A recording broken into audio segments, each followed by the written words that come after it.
क्षत्रिय कुल के सभी बंधुओं को जय माता जी की। बहुत ही अच्छे मुद्दे और अच्छा विचार आपकी संस्था ने रखा है, लेकिन सोशल मीडिया पर इससे भी बड़ा मुद्दा आजकल चल रहा है और वह हकीकत में भी है, उस पर गौर भी करना चाहिए कि आज भाई भाई से बात नहीं कर रहा, परिवार टूटते जा रहे हैं। आखिर इसका कारण क्या है? किसी भी गांव में आप चले जाओ, हर परिवार के अंदर आज एक दूसरे से बात करने से कतरा रहे। समाज टूटने का आखिर कारण क्या है? और वहां पर फिर कोई समझौता कराने को तैयार नहीं होता है।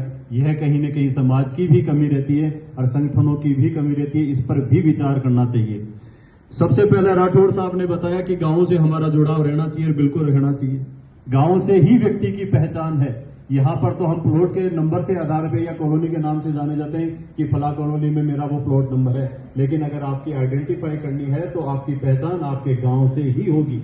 इसलिए उस जन्मभूमि को कभी ना छोड़े जहां पर कि आपने जन्म लिया है, जहां पर कि आपकी पहचान बनी है। लेकिन उस जन्मभूमि को छोड़ने का कारण सिर्फ इतना है कि व्यापार या बच्चों की पढ़ाई के लिए हम शहर में आ गए, यहां पर 100, 200, 500 गज के प्लॉट में रह रहे हैं। लेकिन फिर भी हमारे यह दायित्व बनता है कि जब भी समाज के कोई आयोजन हो, जब समाज में कोई अपने परिवार में कोई शादी हो, तो हम अपने बच्चों को वहां पर जरूर लेके जाएं, ताकि आने वाला वो बच्चा, नई जो जनरेशन है, वो एक दूसरे से परिचित हो।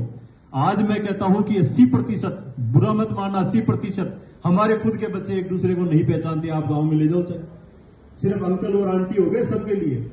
ये जो काकी साहब, बुआ साहब वगैरह है ना, ये चलन बंद होता जा रहा है। एक बात राठौड़ साहब ने और भी कही थी कि हमारी जनसंख्या कम होती जा रही है, और ये वास्तव में सही भी बात है। इन पे जो वास्तविक ये मुद्दे हैं ना, इन पे चर्चा हर मंच के माध्यम से होनी चाहिए, लेकिन होती नहीं है। जनसंख्या क्यों कम हो रही है, उसके पीछे भी की वजह है, जानो आप। आज बेरोजगारी की यहाँ पे जो बात हो रही है ना, हर गांव के अंदर आज बेरोजगार बच्चे करीब 20 से 50 से 100 बच्चे तक बैठे हैं, और वो बच्चे बेरोजगार हैं तो वो उनकी शादियां भी नहीं हो रही है, और शादियां नहीं हो रही है तो वंशवृद्धि भी रुक रही है, और वंशवृद्धि रुक रही है तो आपकी कहीं ना कहीं राजनीतिक वर्चस्व भी कम हो रहा है। आपकी वोटिंग परसेंटेज हर साल कम होती जा रही है। आप कह रहे हो कि हमारे विधानसभा में वहां पे पहुंच नहीं गए, कैसे पहुंचेंगे? आप लोग अपने परिवार को तरफ ध्यान ही नहीं दे रहे हो। जो गांव में बच्चे बैठे हैं, जो गांव में परिवार के लोग बैठे हैं, उनको तो हम नेग्लेक्ट कर चुके, भूल चुके। यहां पे हमारे वोटों की कोई गिनती नहीं है, लेकिन अगर आप अपने गांव में वोट उड़ाते हो तो वहां पर आपके वोट की वैल्यू है, कीमत है। यहां चाहे आप वोट देने जाओ या मत जाओ, कोई पूछने नहीं आएगा। अगर वास्तव में राजनीतिक वर्चस्व आप बढ़ाना चाहते हो तो अपना नाम यहां से कटाकर वापस अपने गांव में जुड़ाओ, ताकि वहां पर राजपूतों का जो गांव है वहां पे आपके वापस वोटों की वजूद हो, और आपका जो कैंडिडेट खड़ा होता है उस पर भी आपके समाज का प्रभाव पड़े, वो जीते। वहां पर नींव वहीं से लगती है, लेकिन हम भूलते जा रहे हैं इस भागम भाग की जिंदगी में। अब बात आ रही है शराब की। राजपूत समाज के अंदर वास्तव में शराब एक अभिशाप बन चुका है।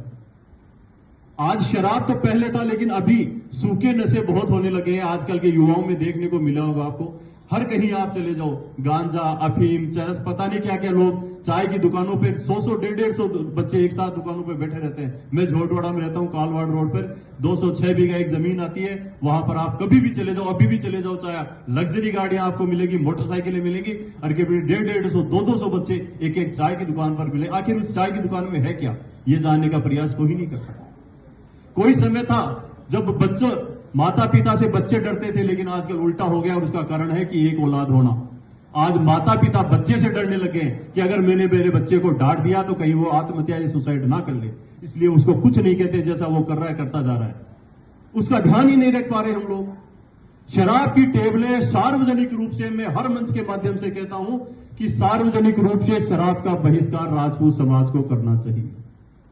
शादी ब्याह के अंदर, शादी ब्याह जब भी होती है 1000, 1500, 2000 आदमी हम वहां पर बुलाते हैं, लेकिन समाज बंधु या जो हमारे बराती आते हैं वो मुश्किल से 150-200 लोग होते हैं। उनकी अलग से व्यवस्था करें, ना कि सार्वजनिक रूप से। जब हम उन्हीं जो 1500, 2000, 800 लोग बैठ के शराब पीते हैं, उनकी शादियों में हम जाते हैं तो वो लोग क्या कहते हैं कि ये चीज तो हमारे लागू नहीं है, लेकिन उनकी लागू हमारे आने पर कैसे हो जाती है, ये चीज हम समझते क्यों नहीं है। सार्वजनिक रूप से आप बंद कर दो, व्यवस्थाएं रखो, उसकी अलग से रखो। यहाँ जो पंडाल लगते हैं ना, जो अलग से टेंट वगैरह लगते हैं, सारी तरह की उनमें आजकल ब्रांड आने लगी। तो राजपूत समाज जब तक शराब का बहिष्कार नहीं करेगा, लेकिन हमारे पे थोपा भी किसने, हमारे जिनको हम उनको मान सम्मान देते हैं, उन्होंने थोप दिया कि नहीं ये तो राजपूत समाज के लिए लागू थी। नहीं है। चाहे आप राजा रामचंद्र जी के इतिहास को देख लो, चाहे महाराणा प्रताप के इतिहास को देख लो, कहीं पर भी शराब और मांस का सेवन ही नहीं था। लेकिन राजपूत समाज को कमजोर करने के लिए यह चीजें जाते जाते कहीं कुछ मुगलों ने तो कुछ अंग्रेजों ने हमारे ऊपर थोप दी कि ये क्षत्रिय कौम है जिन्होंने कि मुगलों से 800 साल तक युद्ध किया, इस धरती से भारत की भूमि से आगे नहीं बढ़ने दिया। उन्होंने देखा कि ये राजपूत ऐसे नहीं टूटेगा, इसको कहीं न कहीं नशा प्रवृत्ति की ओर ले जाओ, मांस मदिरा की ओर ले जाओ। जैसे हमने बचपन में सुना है, देखा नहीं, लेकिन हमारे पूर्वज जैसे हुआ करते थे कि जिनका धड़ सर कटने के बाद भी धड़ लड़ता था, उज्जैन तक चला जाता था। ध्यान हो तो आप लोगों को। लेकिन वो कहां गई? क्योंकि आज हमने हमारी देवीय शक्तों को, हमारी कुल देवताओं को, कुल देवियों को मानना बंद कर दिया, हमने पूजना बंद कर दिया। शक्ति आप में आज भी वही है। जब भी कोई ऐसे जोशीले भाषण देते हैं या कोई कथाएं सुनते हैं तो वास्तव में आज भी आपके रग रग में या आपकी आंखों में खून उतर आता है। कहां है? कहीं ना कहीं है वो रक्त, लेकिन हम उसको पहचान नहीं पा रहे क्योंकि हमने हमारे देवी देवताओं को मानना ही बंद कर दिया। आज ये जितने भी भौमिया और झुंझार हैं खुद चिल्ला चिल्ला कर कह रहे हैं, ये शक्ति सिंह जी बैठे हैं। अभी कोटा के अंदर हुआ था, वो वहां पर एक छतरी तोड़ी गई, वो भौमिया जी खुद कह रहे हैं कि आप हमें भूल चुके हैं लेकिन हम आपको याद दिलाएंगे। एक छतरी और टूटी यहां पर अभी। तो ये जो हमारे पूर्वज थे उनको वास्तव में हम भुला चुके हैं। और हम सिर्फ और सिर्फ अंध दौड़ में चल रहे हैं, पैसे के पीछे भग रहे हैं। और मैं एक छोटी सी बात और आप लोगों को कहना चाहूंगा। आज इतने लोग हम यहां पर बैठे हैं, आप दिल पर हाथ रख के कह दो कि आपके परदादा की फोटो किस किस के घर में लगी हुई है। सिर्फ दिल पे हाथ, मुश्किल से 1% लोगों के भी नहीं है। अगर आपकी तीसरी पीढ़ी, मैं तो बता रहा हूं ना, सिर्फ आपकी तीसरी पीढ़ी में आपकी पहचान खत्म हो रही है तो फिर क्यों अंधी दौड़ में आप भग रहे हो?